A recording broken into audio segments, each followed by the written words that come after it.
Mira, Fran, echa un vistazo a este programita Sí. que te va a responder a cualquier pregunta que le puedas hacer. Lo que quiera. Lo que quiera de verdad. Venga, una fácil. ¿Qué hora es? Las 10:35. Vale. ¿Has bien. visto? A ver. ¿Qué tiempo hace? Nublado, se prevé algo tormentoso. Bien, bueno. Lo ha clavado. A ver, la última. Ponme música de Beethoven. Pom, pom, pom, pom. ¿Has visto? El Está muy- Callejos nunca falla. Está muy logrado. Buscamos los límites de la ciencia, el futuro de la tecnología, el alcance de la mente humana. Esto es Mindfacts. Bienvenidos a Mindfacts, donde cada semana buscamos los límites de la ciencia, los límites de la tecnología y hasta dónde es capaz de responder y cantar Jesús Callejo.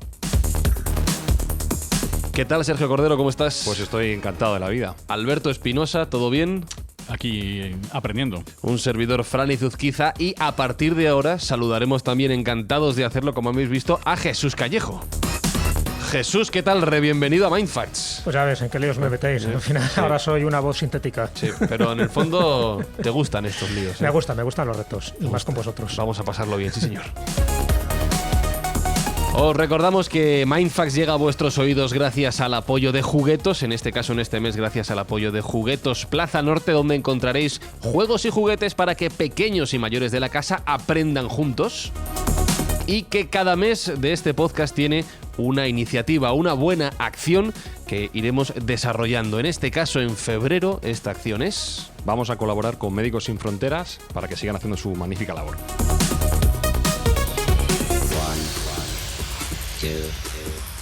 Arrancamos nuevo episodio de Mindfacts. A ver si vuelve a cantar Jesús Callejo o no.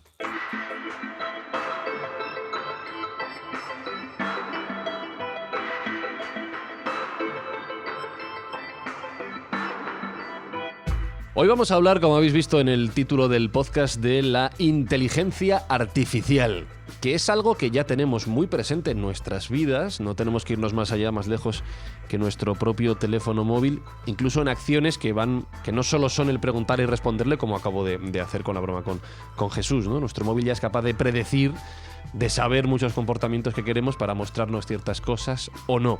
Pero imagino, Sergio, que el desarrollo de la inteligencia artificial básicamente acaba de empezar. Bueno, no es que acaba de empezar, porque realmente es una disciplina que lleva labrándose mucho tiempo, pero digamos que está todavía muy incipiente. El auténtico desarrollo de la inteligencia artificial será cuando seamos capaces de tener una inteligencia artificial que nos supere. Y vamos a ver cuáles son los diferentes pasos que nos pueden llevar a esa inteligencia que supere la inteligencia humana, que es el objetivo final. Como sabes, en este programa hablamos mucho de tecnología, Sí. ciencia, informática, y una de las leyes que se cumplen sistemáticamente hasta ahora es la ley del retorno acelerado. La ley del retorno acelerado es un enunciado que está predicho por Ray Kurzweil, que es uno de los grandes nombres en Silicon Valley y es una persona que tiene muchísima ascendencia sobre la tecnología actual. Tiene entre sus méritos el haber creado el primer escáner de sobremesa, el sintetizador de texto a voz y el primer piano sintético. No contento con eso, pues es uno de los mejores futurólogos que existen y Bill Gates de él dijo que era la persona que mejor predecía y acertaba el futuro de todos los que conocía. Y Bill Gates debe conocer gente Un poquito. muy inteligente. Debe saber. A más, Larry Page para Google lo fichó como jefe de ingeniería, con lo cual, bueno, pues el currículum, como puedes ver, es impresionante. Este señor lo que vino a decir es que la tecnología cada vez es más eficiente y efectiva y se va acelerando de modo exponencial, no lineal. Nosotros tenemos una visión bastante parcial del avance humano y de la tecnología porque tendemos a mirar de formato lineal y hacia atrás. Si miramos la tecnología, cómo ha evolucionado a nuestros ojos en los últimos 30 años, nos parece que ha llevado un recorrido, pero en realidad el crecimiento ha sido mucho mayor de lo que nosotros percibimos, porque de algún modo no somos capaces de percibir ese crecimiento que cada vez se va acelerando. De hecho, en el propio siglo XX, que ya hemos finalizado, el crecimiento ha sido muchísimo más rápido quizá que en los siglos anteriores, en la parte tecnológica sobre todo. Correcto, el siglo XX ha sido un siglo quizá el de máxima explosión científica y tecnológica, pero fíjate que todo ese siglo ya ha sido superado en los 20 años que llevamos de siglo XXI, según el señor Kurzweil. Esa tecnología del siglo XX ha sido ya asumida por estos primeros 20 años. Entonces, bueno, quiere decirse que las maravillas que nos esperan, si el ritmo de crecimiento exponencial de la tecnología sigue evolucionando como se espera, durante este siglo XXI vamos a ver pues, cosas indistinguibles de la magia. Hay algo que has dicho que me parece llamativo, a la vez que incluso preocupante, que entiendo que será parte de lo que nos vayas contando en el episodio de hoy, que es esa convivencia, ¿no?, entre la inteligencia humana y la inteligencia artificial que va a estar cada día más presente en nuestras vidas. ¿Hasta qué punto, y supongo que es lo que irás desarrollando, vamos a poder entendernos, a poder llevarnos bien y que todo este experimento, que no deja de ser un experimento, llegue a buen puerto, claro? Bueno, como tú bien has dicho antes, ya actualmente hay una interacción muy clara entre inteligencia sintética o inteligencia artificial y la inteligencia humana.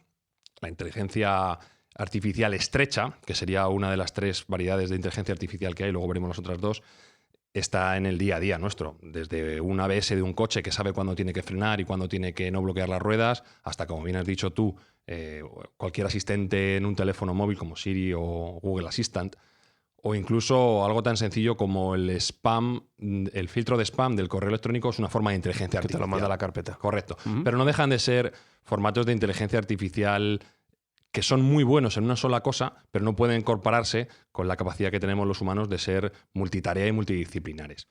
Hasta ahora la inteligencia artificial estrecha es esa inteligencia artificial que brilla tremendamente en un campo, como puede ser, por ejemplo, jugando al ajedrez, pero si le pones a reconocer una fotografía entre un perro y un gato, no es capaz de distinguir. Yeah. El siguiente paso de la inteligencia artificial sería la inteligencia artificial general, que sería la que sí se podría equivaler un poco a la inteligencia humana, de tal modo que pueda ser capaz de aprender por sí misma, capaz de mejorarse y capaz de hacer tareas que a nosotros evolutivamente nos han venido dadas en todo este tiempo que hemos estado sobre la Tierra. Entonces, a día de hoy estamos todavía un poco lejos de ese formato de inteligencia artificial, pero esa es la tendencia a la que se lleva. El ser humano siempre ha intentado, por medio de diferentes herramientas, superar su propia inteligencia, porque eso podría ser la herramienta definitiva, el último invento. No haría falta hacer más inventos si tenemos una inteligencia artificial que sea más inteligente que nosotros y que pueda diseñar por nosotros. En el fondo lo que estás planteando es que el objetivo es que la propia inteligencia artificial sea capaz de pensar por sí misma, no de deducirlas según las condiciones que le hemos programado, ¿no? Decías lo del ABS, si ocurre esto, hago esto. No, ya es yo directamente pienso. Sí, tanto pensar como sobre todo aprender. Aprender de sus propios fallos, entender el entorno y realizar tareas que a nosotros nos parecen intuitivas, pero a una máquina le es muy complejo. Y como te decía, el ser humano siempre ha intentado valerse de diferentes herramientas desde el principio de los tiempos, como puede ser, por ejemplo, el ábaco, o como puede ser el quipu en la cultura inca, o la máquina antiquitera, que, por ejemplo, Jesús nos puede explicar un poco qué capacidad de avance tecnológico tenían ya los antiguos griegos. Sí, bueno, la verdad es que cuando hablamos de inteligencia artificial es verdad, parece que es como un concepto moderno, pero desde hace tiempo ya se buscaba esa inteligencia artificial en autómatas. Herón de Alejandría, por ejemplo, en el siglo I, ya estaba haciendo este tipo de artilugios o de artefactos, ¿no?, donde las puertas se abrían de una forma casi mágica, pensando que eran los dioses que se manifestaban en aquel momento. Nadie sabía los mecanismos hidráulicos que generaba todo ese tipo de fuerza motriz. Entonces, una de las grandes sorpresas es encontrarnos con una de esas tecnologías antigua que demostraba que, bueno, se hacían intentos para que esas máquinas crearan asombro, porque no olvidemos que en aquella época todo estaba muy ligado un poco a la divinidad. Es decir, no se hacía como juegos de magia, sino precisamente para mostrar de forma oracular, en algunos casos, y luego lo hablaremos, cómo la ciencia podía estar al servicio de los dioses y, por lo tanto, de los sacerdotes. En el caso de la máquina antiquitera estaríamos dentro de esos opar, que se llaman, que son objetos fuera de su tiempo, de los que no se tenía constancia prácticamente hasta que se descubrió casualmente pues, en un pecio romano pues, del siglo I antes de Cristo, y aparece cerca de la isla de Antiquitera, de una isla griega, y lo que se encuentra allí totalmente oxidado es algo que no corresponde tampoco a la época romana, sino que era algo muy anterior, posiblemente del siglo III o siglo IV antes de Cristo. ¿Y qué es lo que se encuentran? Ni más ni menos que un mecanismo con engranajes, con ruedas dentadas, en fin, con un tipo de sofisticación tan avanzada que eso llama la atención, porque hasta ese momento nada se había encontrado de forma similar. Una vez que se quita la herrumbre, en fin, se empieza a colocar las piezas en cada lugar, se dan cuenta los especialistas, y son varios los que han investigado la máquina antiquitera, que nos estamos encontrando ante una máquina que predecía ni más ni menos que los movimientos solares. Es decir, estábamos hablando de algo mucho más allá que un mero reloj, que si solo fuera un reloj ya de por sí era bastante avanzado. No, es que predecía las posiciones de los planetas conocidos en aquella época, y por lo tanto estaba evidenciando una tecnología griega muchísimo mayor de lo que nos podemos imaginar. ¿Por qué? Porque quiere decir que tenían un conocimiento exhaustivo del universo, pero además unas máquinas que podían regular los movimientos, por ejemplo, de Venus, ya por supuesto de la Tierra, las distintas fases por las que pasaba, y también pues esa cronología. Por eso se ha considerado que la máquina antiquitera era una especie de máquina digital astronómica, porque te regulaba muchísimas de estas cosas. ¿Para qué? Para regular las fiestas, por ejemplo, las fiestas tanto civiles como divinas, ¿no?, dedicadas a los dioses, y por otra parte te daba un conocimiento exhaustivo que no tenían, por ejemplo, pues los pueblos de al lado. El problema es que solo se ha encontrado una, es decir, estamos hablando de algo insólito, de una excepción a la regla, o realmente estamos hablando de una tecnología muy avanzada que, por desgracia, con el tiempo, con los distintos, en fin, problemas y avatares que han tenido las distintas civilizaciones, pues han desaparecido. Si es así, quiere decir que es una tecnología no reconocida hasta el día de hoy. Pues prácticamente la máquina antiquitera, cuando se le ha empezado a tener una credibilidad, fue en los años 70 y 80 del siglo pasado, pero sí que ha demostrado que a través de una serie de mecanismos en engranaje nos hemos adelantado muchísimo en el tiempo a este tipo de prototipos de inteligencia artificial. Sí podemos considerar como inteligencia artificial esta máquina antiquitera. Me llama la atención el elemento que has introducido, que es el de la divinidad, en el caso que has comentado al principio, como un intento de establecer tu autoridad, ¿no? Ponías el ejemplo de las puertas que se abren solas porque Dios lo ha querido, aunque en realidad hay unos elementos hidráulicos. En el caso del desarrollo actual de la inteligencia artificial no va tanto por el concepto de autoridad, pero sí por el de llegar más lejos que el de los límites del propio ser humano, ser capaces de pensar más allá, de crear más allá. ¿Estamos jugando a ser un poquito dioses también con todo esto? Bueno, es una cuestión que ha estado siempre presente en la humanidad, sobrepasarse a sí misma y trascender las propias limitaciones que la humanidad tiene como raza y como entidad. A este tipo de cuestiones la matemática le ha puesto un nombre, que es la singularidad, que es un elemento también interesante de introducir. La singularidad sería un evento que aplica cuando la norma general ya no puede aplicarse. Por ejemplo, astrofísica se utiliza en el entorno de un agujero negro. Pues en el caso de la inteligencia artificial, la singularidad sería aquel momento en el cual la inteligencia sintética o inteligencia artificial sobrepase a la inteligencia humana, con lo cual ya se nos iría de las manos completamente y ya nuestras reglas no operarían, ya estaríamos completamente entregados a esa inteligencia artificial, porque ya si la inteligencia artificial tiene un carácter benigno y somos capaces de imbuírselo, pues sería la resolución de todos nuestros males y de todos nuestros problemas. Pero claro, también está el riesgo de que se malutilice y que pueda llevar a un desastre, como luego veremos. Hablabas antes de requisitos que vamos a necesitar para que todo esto sea posible, todo este desarrollo sea real. Sí, para llegar a una herramienta tan potente requerimos de ciertos elementos. El primero, teniendo en cuenta que está basada en la computación, es potencia bruta. Potencia bruta de proceso, que bueno, ya se está trabajando en cuál sería, digamos, la capacidad necesaria en términos computacionales e informáticos para poder simular un cerebro humano e incluso mejorarlo. ¿De acuerdo? Recuerdo esta frase que, en alusión a lo que has dicho antes, de que solo en los 20 primeros años del siglo XXI ya hemos conseguido todo el avance tecnológico del siglo XX.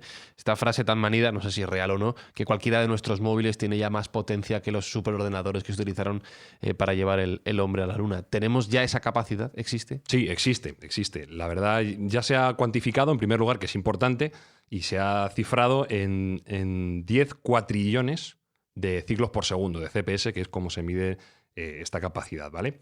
Entonces, esa capacidad informática ya la tenemos hoy en día. El computador Tianhe 2 en China ya tiene esa capacidad. El único inconveniente es que Tianhe ocupa 720 metros cuadrados, requiere de 24 megavatios de potencia y cuesta 390 millones de dólares. Bueno, los chinos se lo pueden permitir, ¿no? No tienen problemas de espacio, ni de dinero, ni de energía, supongo. Sí, pero si volvemos a la ley del retorno acelerado, ¿sí? Y vemos a su prima hermana, que es la ley de Moore, vamos a darnos cuenta de que esa computación que se tiene ahora en este coste tan elevado y en este tamaño tan tremendo, en poco tiempo se va a ir miniaturizando y va a ir requiriendo menos cantidad para poder tener esa capacidad de potencia a nuestro alcance. De tal modo que cuando se considera que se va a poder obtener esa inteligencia general, el paso previo a la superinteligencia, será cuando por $1.000, que aproximadamente es lo que viene a costar un teléfono de alta gama, un iPhone, por ejemplo, podamos tener esos 10 cuatrillones en el bolsillo. Y también se han hecho los cálculos para saber cuándo puede llegar a ser esa fecha, y la fecha mágica es 2025, no estamos tan lejos. ¿Tú crees que en 2025 vamos a llegar a eso? Yo creo que la potencia de cálculo podría ser, porque si aplicamos la ley de Moore, ten en cuenta que la ley de Moore dice que hay una duplicación de potencia y una división entre dos en tamaño y en potencia requerida cada 18 meses. En algunos casos se ha ido cumpliendo por encima de lo esperado. Y si llegáramos a entrar en campos como la computación cuántica o fuéramos capaces de dominar tecnología como la tridimensionalidad de los procesadores, igual podríamos saltarnos alguno de los ciclos de la ley de Moore. Con lo cual, la fecha de 2025, Ray Kurzweil es una persona que es muy optimista. Se ha demostrado que ha tenido grandes aciertos y algunos errores. 2025 puede parecer una fecha demasiado corta. Ten en cuenta que él la predijo, más o menos esta predicción suya es de 2010, hace 10 años, con lo cual, bueno, se le permite ese margen de error, pero estoy seguro que entre 2025 y 2030 ciertamente vamos a tener esa capacidad de proceso bruta en el bolsillo. De momento tendríamos esa capacidad para procesar, pero claro, luego hay que dotarla de esa inteligencia. Y claro, aquí viene la parte realmente difícil. Claro. Espi, estaba pensando que tenemos que hacer un calendario y ponerlo en redes sociales de las predicciones de años que se han hecho y se harán en el recorrido de Mindfax. Y cuando lleguemos a ese año, ver si es real. Si se cumplen, ¿no? Sí, o Sergio Damus. Sí. Sí, no, estaría bien. Esperemos que lleguemos de momento. Esperemos.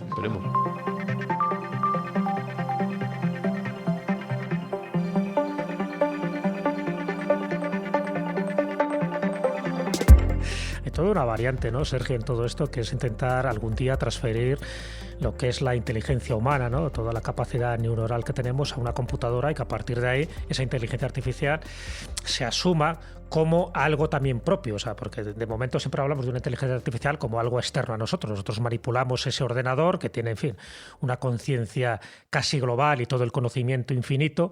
Pero cuando eso se pueda asumir también con el ser humano, es decir, que haya una interfaz donde el propio ser humano sea, pues vamos a llamarlo, una especie de Dios.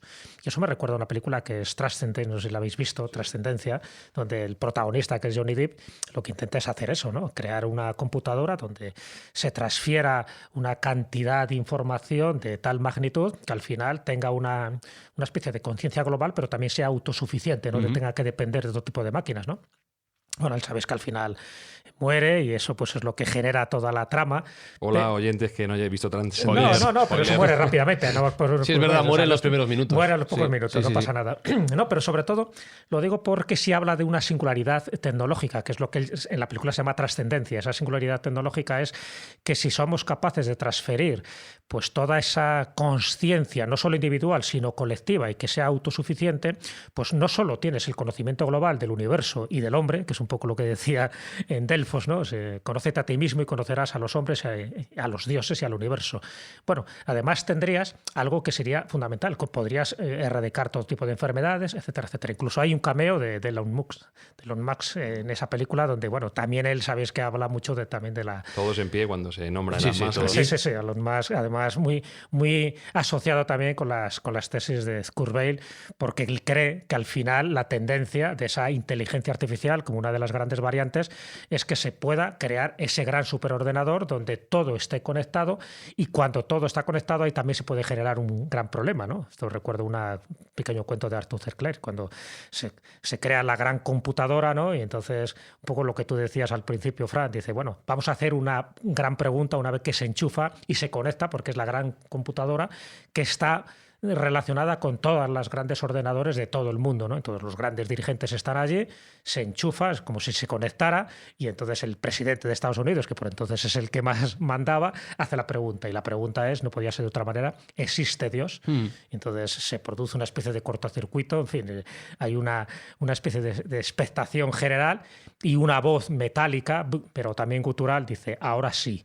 Entonces, pues digo que podemos tender a que al final se nos escape de la mano, y lo que pensamos que somos pequeños dioses que controlamos la inteligencia artificial, al final la propia inteligencia artificial nos puede controlar. De hecho, me parece... No, yo eso iba a plantear, que si una inteligencia artificial tan poderosa, tan potente, llega a la conclusión de que los seres humanos somos prescindibles, como Skynet en Claro. Terminator, ¿qué pasa? No, iba a decir que el ejemplo de la película que ha ¿O dicho que somos Jesús una de- enfermedad? O... de Transcendence es muy bueno porque ahora sí voy a hacer un poco de spoiler, ¿vale? Por si queréis saltaros esto. Hay un momento en el que el personaje ya no encarnado, sino virtualizado por Johnny Depp, pierde los papeles completamente. Tiene tanto poder que es incapaz de gestionarlo, ¿no? Entonces, claro, la pregunta que te quería hacer, Sergio, es: ¿estamos hablando de crear una nueva inteligencia artificial mejor que nosotros, más capaz que nosotros? ¿O estamos hablando de volcar lo que nosotros sabemos, la forma de pensar que tenemos, la forma de crear que tenemos, en una nueva inteligencia, por tanto con los aciertos, errores y limitaciones que nosotros también podemos tener? No, lo que se está planteando es algo que nos supere y que nos mejore como raza y como especie, por lo cual tiene que ser distinta a nosotros. El problema es que hay una incertidumbre porque es un punto de no retorno. No sabemos lo que va a pasar y no sabemos si va a haber vuelta atrás. No sabemos si va a haber capacidad para apagar esa inteligencia artificial, que es lo que todo el mundo se plantea. Bueno, pues si sale mal, lo apagamos, ¿no? Porque se lo pregunten a los de Skynet en Terminator. Claro, se acaba teniendo conciencia de sí misma, que es al final de un ser, ¿no? Sí. Y Sí, dice que aquí que me deja vais ser a pagar a mí. una o- teología distinta, Claro. porque al final sería ya un dios cibernético, Claro. no tendríamos que buscar un dios espiritual. Pero bueno, es verdad que eso sería un poco como la última medida, me entiendo que sería como el último riesgo que se podría asumir cuando uno avanza por la inteligencia artificial, pero el transferir, por ejemplo, las neuronas de una persona, imagínate de un Einstein, ¿no? Que todavía pudiéramos tener esa tecnología, cuando él murió, que pudiéramos transferirla a un ordenador para que no se perdiera todo el conocimiento acumulado a lo largo de sus años, ¿eso en principio es factible? Me alega que me hagas esta pregunta porque justo iba a hablar del asunto. Si es que y tenemos estamos transferencia sincronizados. Sí. Dentro del punto de cómo llegar a esa superinteligencia, ya tenemos los 10 cuadrillones de CPUs, de CPS, perdón, que son necesarios para replicar el cerebro humano o mejorarlo. Hay, digamos, 3 vías para dotarlo de inteligencia. La primera es simular el cerebro. Simular el cerebro con sus sinapsis, con sus neuronas, un poco ver cómo funciona el cerebro e intentar replicarlo con la tecnología que tenemos actual. Bueno, eso es un camino que se está siguiendo, lo que pasa es que es un camino lento y farragoso. Lo que pasa es que también, como planteaba antes, eso nos lleva a tener las mismas limitaciones o fallos que puede tener el cerebro humano. Sí, si no estamos, sí, ¿no? desde luego. Pero bueno, de momento Es un inicio. como camino Bien. es el que se está tomando. Digo que es lento y farragoso porque hasta ahora lo más que hemos conseguido emular es el cerebro de un ratón y ya se considera un hito brutal, porque hasta hace 5 años lo más que se podía emular era un cerebro de un gusano, que tiene Hemos avanzado, sí. 300, aproximadamente 300 neuronas. Nosotros tenemos Que no está mal. 100.000 millones de neuronas. ¿Tantas Pues, tenemos nosotros? Bueno, se ha rebajado Yo últimamente, algunas menos ya, pero... No daba un duro por Yo eso. algunas Creo menos que al ya. final se ha rebajado solo a 85.000 millones, me parece, en lugar de los 100.000. vamos quitando. Y 85.000 si miras las millones. mías Pero bueno, da anteriormente, después de las borracheras que me he pasado, muchísimas menos. Entonces, la segunda parte o el segundo formato para intentar crear ese cerebro que nos sobrepase es un poco en la línea que decía Jesús, fusilar un cerebro humano. Digamos, plagiarlo directamente. ¿Cómo se hace eso? Pues se coge un cerebro humano, a poder ser de alguien muerto, se congela y se Sí, lamina sí, en sí, si es de finísimas alguien vivo, capas. poco va a durar. Se lamina en finísimas capas para poder ver exactamente cuál es la disposición neuronal Ajá. de ese cerebro, con la complicación técnica que ello conlleva. Pero bueno, la tecnología lo va a poder permitir. Y entonces sí que hacemos una copia exacta de la presencia de esas neuronas, de esas conexiones, físicamente cómo está ese cerebro distribuido. Y hacemos una copia exacta. Lo que teóricamente nos podría conllevar a que el cerebro de esa persona muerta, decimos que preferentemente muerta, porque si no va a ser complicado, una vez que se reconstruya, hay algunas esperanzas de que fuese la misma persona que ha muerto. O sea, que estaríamos resucitando a esa persona, puesto que estamos recomponiendo su cerebro y cómo quedó su cerebro en el momento de la muerte. Con lo cual no solo capturas el cerebro, sino también de alguna forma el alma de esa persona. Bueno, yo ¿no? creo es que ahí uno está de la los- duda. Si además de capturar las neuronas y toda la capacidad intelectual que tenían esas neuronas, también recuperas la personalidad. Claro, esta es la gran pregunta. Algunos científicos abogan, los más materialistas, abogan porque efectivamente quedaría ese alma, lo que llamamos nosotros alma, dentro de ese cerebro reconstruido. Otras vertientes más teológicas o más místicas disienten. No creen que se pueda llegar a replicar el alma, la esencia humana, simplemente mecánicamente replicando ese cerebro. Yo me abstengo de tener una opinión porque evidentemente no tengo capacidad para discernir, pero sí que considero que hay por lo menos una posibilidad de que la personalidad y las experiencias quedasen reflejadas dentro de ese cerebro. O por lo menos lo que sí parece claro, o la teoría, el papel parece soportar, es que la forma de pensar o la capacidad de pensar de esa persona, de ese cerebro, sí lo puedas replicar, ¿no? Ya no tanto la personalidad, pero sí su capacidad de maquinar, digamos. Sí, desde luego la capacidad mecánica parecería lógico que se replicase y no tuviese problemas. Aquí la clave sería saber si seríamos capaces de trascender a nuestra propia vida haciendo esa copia de ese cerebro, que es una propuesta que es interesante. Y por último, la tercera. Una película que era Proyecto Brightstone también, ya tiene sus añitos, creo que de los años 80, donde no se llegaba a ese nivel, pero sí se intentaban simular una simulación. Una vez más, ¿no? Las emociones, los sentimientos, el placer que podía generar un cerebro para transmitirlo a otra persona. Es decir, que si alguien 1000 kilómetros más allá está viviendo una experiencia cumbre, ¿no? Placentera, que esa misma experiencia que quedara grabada en una especie de cinta, ¿no? Cibernética de la época, de los años 80, que luego tú sintieras las mismas emociones. Claro, tenía un arma de doble filo, porque podías sentir placer, pero también podías sentir miedo, e incluso un miedo que podía llegarte a matar. Entonces, la película va derivando, y no vamos a hacer spoiler, pero puede llegar el momento que cuando alguien muere, si todo eso lo puedes luego transmitir a otra persona. Estoy pensando en el San Junípero de Black Mirror, también. Sí, que o en Días ser Extraños, también peliculón de Catherine Bigelow, que van todos por esta línea. Como aquí nos encanta a todos el cine, pues todas las referencias que vamos a hacer siempre son buenas. Bueno, y la última parte para intentar obtener o dotar a ese cerebro de la capacidad que es necesaria para llegar a su superinteligencia es, en lugar de simular el cerebro o en lugar de simular físicamente el cerebro, simular la evolución. Simular la evolución. Simular la evolución. Por favor, este es un concepto denso. No me llegan las 300 neuronas. Claro. ¿Cómo es? Nosotros somos lo que somos porque somos entes evolucionados. Sí. Hemos tenido pues el paso del tiempo y las generaciones anteriores que nos han perfeccionado, por así decirlo. Pues lo que podríamos hacer nosotros es exactamente lo mismo con programas informáticos. Cogemos dos programas informáticos que compiten a la vez para hacer una tarea, la tarea que fuere. Y se va evolucionando el mejor de los dos. El que funciona se va evolucionando y el que no se va descartando. De tal modo que si tenemos varios, incluso se pueden hibridar las ventajas de unos sobre otros para hacer un programa más completo, mejor. Entonces, lo que hacemos es muchísimas generaciones de programación técnica que se van automejorando en un espacio muy corto de tiempo. La evolución, que es una herramienta magnífica, tiene el problema de que temporalmente no nos viene muy bien. Pero si podemos acelerar ese procedimiento de evolucionar rápidamente esos programas, podríamos llegar a una evolución de billones de años en unas pocas décadas. Con lo cual tendríamos programas informáticos ultra evolucionados que podrían darnos respuesta a cómo hacer o cómo poder completar esa inteligencia artificial. Y esta técnica se llama la técnica de algoritmos genéticos. Es una cuestión que me parece muy interesante, que ya se está utilizando en por ejemplo, usabilidad en webs.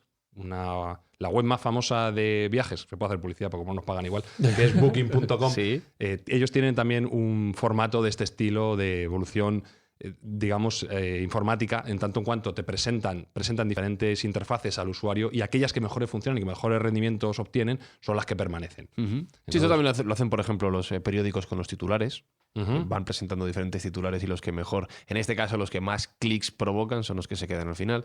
O sea, las propias máquinas ya van aprendiendo de nosotros en este sentido y evolucionando como tú dices, ¿no? Antes mencionabas 2025-2030 como el límite temporal para tener la capacidad de computación necesaria para hacer todo esto. Sí. Pero para conseguir que algo de todo esto sea real... Bueno, aquí ha habido muchísima disputa entre los expertos y hay algunos que incluso dicen que no van a ser nunca, como por ejemplo Paul Allen de Microsoft, llega a decir que considera que la humanidad no va a estar nunca preparada. O un poco la teoría del vaso de agua, que dice, la teoría del vaso de agua es que nunca podrás poner en un vaso más agua de la que tú tienes, claro, en una jarra. Entonces, nunca podrás volcar en una máquina más inteligencia de la que el humano tiene. Bueno, es lícito y es legítimo, me parece una buena teoría, pero el consenso del resto de científicos es que sí que vamos a poder superceder o sobrepasar la inteligencia humana. Y si bien la temporalidad, la línea temporal no es tan clara, todo el mundo viene a más o menos concretar que en el año 2050 aproximadamente ya tendríamos la capacidad de esa inteligencia artificial que nos sobrepase. Y a partir de ahí, la temporalidad se acorta muchísimo, porque una vez que ya es mejor que nosotros mismos, solo tenemos que ponerla a trabajar. Y si hasta ahora la evolución era exponencial, en una línea curva ascendente, a partir de ahí va a ser vertical. porque las mejoras No van hay a ser límite. casi instantáneas. Ya. Pues se ponía en el ejemplo. Si tardan décadas en conseguir que una inteligencia artificial tenga la capacidad de un niño de 4 años para aprender. Ese niño, en 1 hora, ya estaría elucubrando y elaborando la teoría del todo, la teoría de unificación cuántica y mecánica. Y en 90 minutos sería 200.000 veces más inteligente que un ser humano, con un cociente intelectual de 13.000. Teniendo en cuenta que nosotros estamos considerando un cociente inteligente como el que puede tener Jesús de 130 y uno torpe como el que puedo tener yo de 80. Sí. Pues si eso lo ponemos en el plano de comparándolo con 13.000, no podemos computar la capacidad de inteligencia inimaginable. Sería algo que nos llevaría, bueno, lo que llaman los expertos una explosión de inteligencia. Esto puede traer componentes buenos y componentes malos. Comentábamos antes un poco anticipando que nos puede resolver todos nuestros problemas. De hecho, se espera que la inteligencia artificial sirva a la humanidad de 3 modos. La primera sería como un oráculo, de forma que nosotros le pudiéramos hacer cualquier pregunta y la inteligencia artificial nos respondiese. ¿Cómo podríamos hacer un motor más eficiente? ¿Cómo podríamos acabar con el cambio climático? Y la inteligencia artificial nos daría la respuesta. En este caso ya los oráculos vemos que hay una trascendencia también teológica y mística que no son nuevos. El ser humano siempre ha intentado que alguien desde fuera le dé la respuesta a sus preguntas. Sí, porque el oráculo estaba asociado a la divinidad, claro. No se pensaba que el hombre fuera tan inteligente cuando alguien tenía algún problema, fuera Atenas, Esparta o cualquier otro lugar, se iban a sus oráculos, ¿no? El de Delfos, el de Olimpia, el de Delos, el de Dídima, el de Dodona, en fin, hay varios oráculos famosos en la antigüedad, casi todos griegos, y al que ibas a preguntar no era tanto a la pitonisa, a la Pitia o a la Sibila, sino que ibas a preguntar a través de ella la respuesta que te iba a dar Dios. Que en el fondo, si te das cuenta, tampoco hemos variado demasiado, porque en el fondo lo que se quiere crear es una gran superinteligencia artificial, que es Dios. Dios tecnológico, Dios con una singularidad especial, pero que en el fondo lo que buscas es todas las respuestas a aquellas dudas que tú tienes. Y las dudas, pues evidentemente es lo que te va a ocurrir en el futuro de cara a alguna batalla, alguna enfermedad o algún problema familiar que tienes. Y los oráculos cumplían perfectamente esa función. No estoy hablando de los oráculos falsos, que los había para ganar dinero, porque en fin, Eso siempre. había que hacer ofrendas, rituales, sacrificios y tal, ¿no? Prefiero a los que sí que acertaban con el tiempo. Entonces, cuando tú ibas a uno de esos oráculos, que había toda una parafernalia, por ejemplo, el de Delfos, ¿no? Dedicado al dios Apolo, pues la Pitia lo que hacía era entrar en trance para ponerse en contacto con la divinidad, en este caso con el dios Apolo, igual que en Olimpia tú te ponías en contacto con el dios Zeus. Es decir, en el fondo es con alguien que sabe que está por encima de ti, que te va a dar la explicación lógica, convincente a un problema que tú tienes. Pero ojo, la respuesta que te daba, igual que suele pasar muchas veces con la inteligencia artificial, es bastante ambigua. Es decir, no te da datos precisos, te hace ese tipo de frases que al final eres tú el que lo tiene que mascar, el que lo tiene que digerir en función de tu estado evolutivo o de la situación que estés viviendo. Entonces, claro que cumplían los oráculos esa función, hasta el punto de que todo el mundo se lo creía. Es decir, cuando te iba Alejandro Magno, por ejemplo, o te iba cualquier pelagatos, tenías primero que tener dinero, tenías que tener medios para acercarte a esos lugares oraculares que normalmente estaban siempre en montañas, y luego tenías que tener la convicción exacta de que lo que te estaban diciendo allí se aplicaba a tu vida.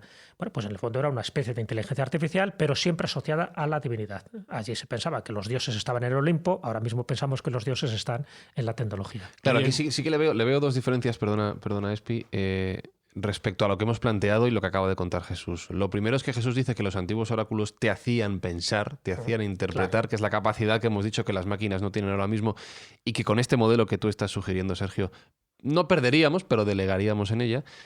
Y el segundo debate que me planteas es el siguiente. Ya no estamos intentando ser Dios. Ya no estamos ni siquiera intentando tener a Dios cerca, como en el caso de los oráculos. Estamos intentando someter a Dios para que trabaje por nosotros de alguna forma, para que nos dé todas las respuestas. Que a lo largo de la mitología y de la historia, cuando el hombre ha querido ser Dios, ha salido fenomenal. ¿Siempre? Claro. ¿Qué puede salir mal? Ha salido redondo. Sí. No ha habido fleco ahí.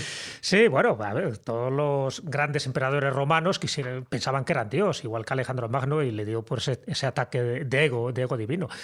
¿Pero por qué? Porque normalmente, claro, pero ahí entramos ya un poco en otro tipo de debates. Es el que tiene un poder omnímodo, como podía ser Calígula, o podía ser Nerón, o podía ser Alejandro Magno, al final piensan que ese poder viene directamente por los dioses que te han elegido a ti, eres un elegido.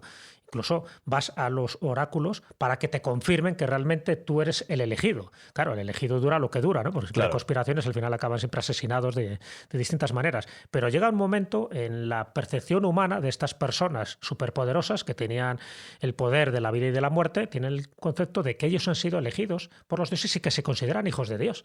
Que es lo mismo que pasa pues, con todas las dinastías sumerias o las egipcias, donde los faraones pensaban directamente que procedían de la sangre de Amón, por ejemplo, ¿no?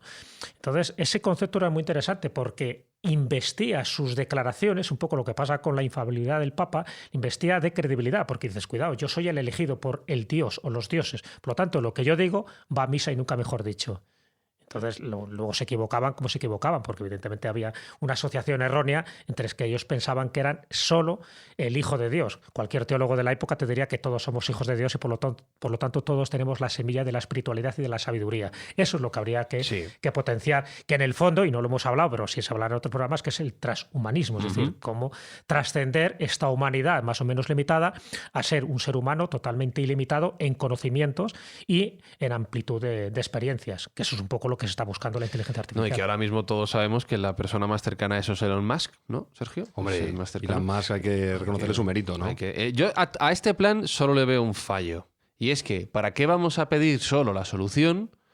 ¿Para qué vamos a tener que trabajar cuando lo pueden hacer también las máquinas? ¿no? Claro, claro. Es que dentro de esta categoría, de estas tres categorías en las cuales la superinteligencia nos podría ayudar, que por cierto, hay que decir que estas tres categorías están enunciadas por Nick Bostrom, que es otro de los científicos y filósofos preferidos del programa y cuyo libro Superinteligencia vuelvo a recomendar porque te das cuenta que superinteligencia sobre todo no es la tuya una vez que lo lees.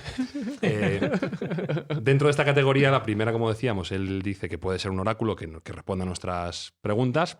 La segunda sería que trabajase como un genio.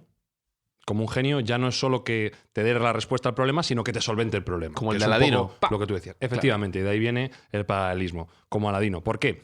Porque una superinteligencia se supone que tendría la capacidad de trabajar a nivel molecular o incluso atómico, que sería la fábrica perfecta. Si soy capaz de juntar átomos y crear moléculas a demanda, pues puedo hacer absolutamente lo que me dé la gana. Con lo cual, si una inteligencia artificial es capaz de llegar a ese punto, le puedo decir simplemente, fabrícame un nuevo motor para llegar a las estrellas o para acercarme lo más posible a la velocidad de la luz. Y la superinteligencia lo podría hacer. Ya no es solo cómo hacerlo, sino házmelo. Fíjate que he mencionado lo del genio de Aladino medio en broma, pero estoy recordando, en este caso, la película, que es con lo que algunos crecimos, y tenía varios límites el genio, que era, no me pides que alguien se enamore de alguien y no me pides que cree ni destruya vida, que podría ser perfectamente el límite de este tipo de máquinas. El límite se lo vamos a imponer nosotros, a priori, si no se nos va de las manos. Pero al final la superinteligencia va a tener las limitaciones que nosotros queramos que tenga. Una de ellas, pues podría ser, obedeciendo a las leyes de Asimov, no hacer mal a los propios creadores, que tendría sentido. Y por último, en la tercera categoría de Nick Bostrom, la inteligencia artificial superinteligente podría trabajar como un soberano. Eso no me mola. Bueno, un soberano. Sí, como un soberano. Sería el método más sencillo para la humanidad porque no tendría que hacer absolutamente ya nada. Ajá. Y sería dar plenos poderes a la inteligencia artificial para que a su antojo gestionase el mudo Ajá, muy bien. del modo más justo posible. Ya. Claro, ya entramos en la problemática de Espi mueve los la cabecita, límites del sí, lenguaje claro. y ya entramos en los límites éticos. Siempre sale mal. Sí. Es que sale mal Sí, siempre. bueno, ahí tenemos nosotros que Pero trabajar las mucho pelis para que ahí, no salga no hay mal. una peli en que hay una que salga Claro, bien. es que por eso el subtítulo del programa es Inmortalidad o Extinción. Claro, porque en ese caso, ¿para qué servimos nosotros? Bueno, nosotros seríamos el vehículo hedonista de la propia inteligencia artificial, seríamos el leitmotiv de la inteligencia artificial, siempre y cuando diésemos las órdenes correctas.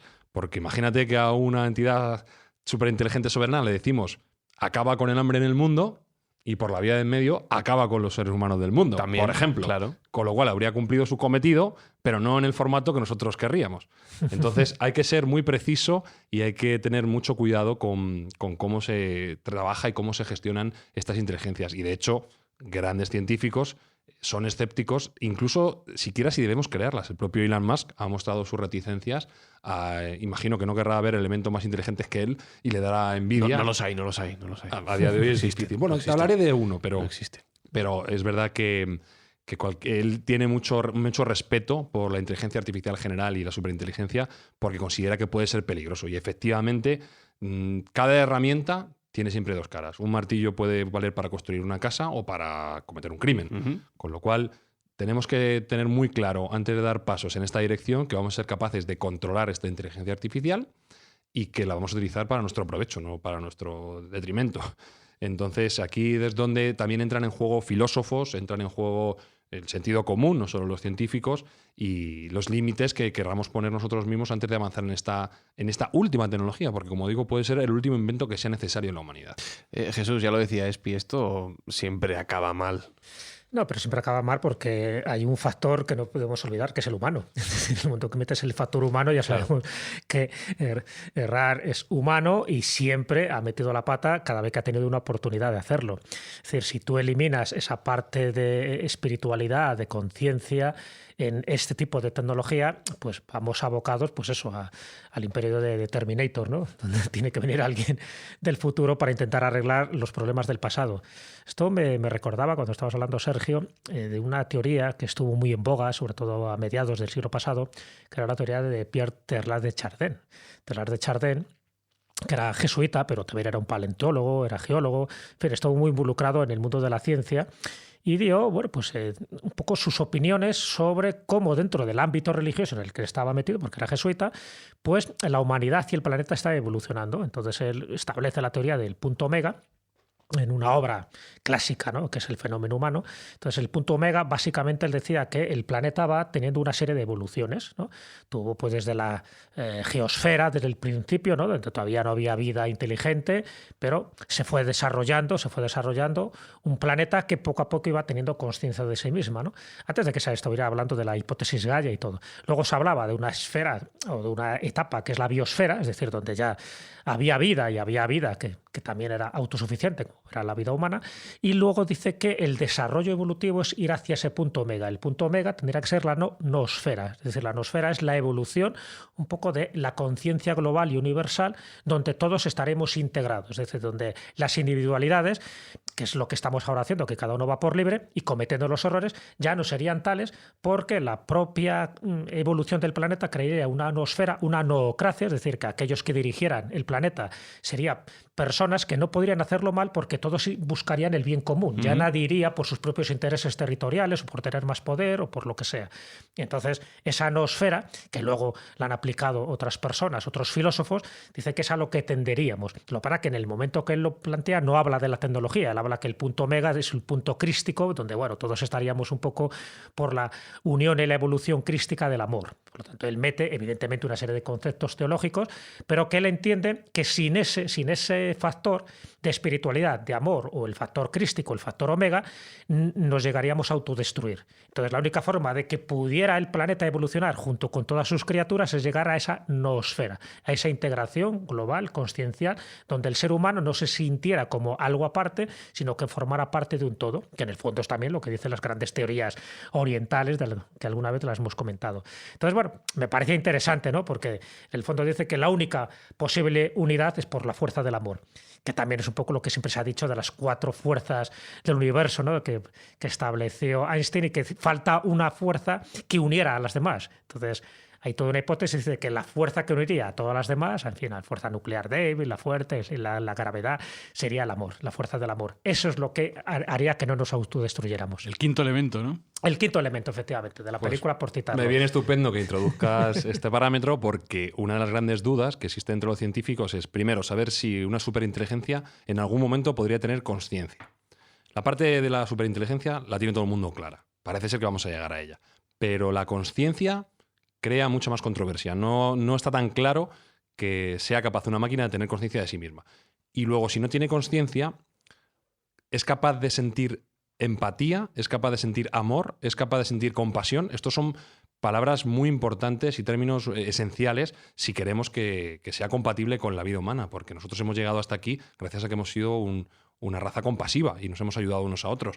Pero si la superinteligencia no es capaz de sentir, o la inteligencia sintética no es capaz de apiadarse como un gesto humano, ¿a dónde nos va a llevar? El día del juicio final. No, al final la pregunta es si vamos a conseguir que esa inteligencia artificial acabe siendo humana también. Sí, bueno, no sabemos si la inteligencia artificial se humanizará o los Claro. humanos nos sintetizaremos. ¿no? Algo así.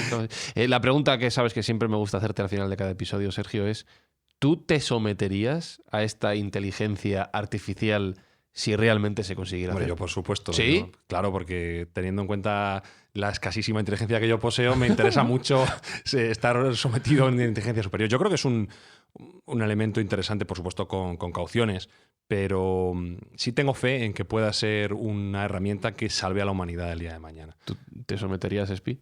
Yo soy súper rebelde, tío. Yo no me someto a nada. ¿Y tú, Jesús? No, todo lo que tenga que ver con máquinas, prefiero controlarlas yo antes que me controlen Sí. ellos a mí. Estoy con ellos, ¿eh? Lo que me tranquiliza en este momento es que Mindfacts, hoy por hoy, sigue siendo un programa hecho por humanos y creo que para humanos también.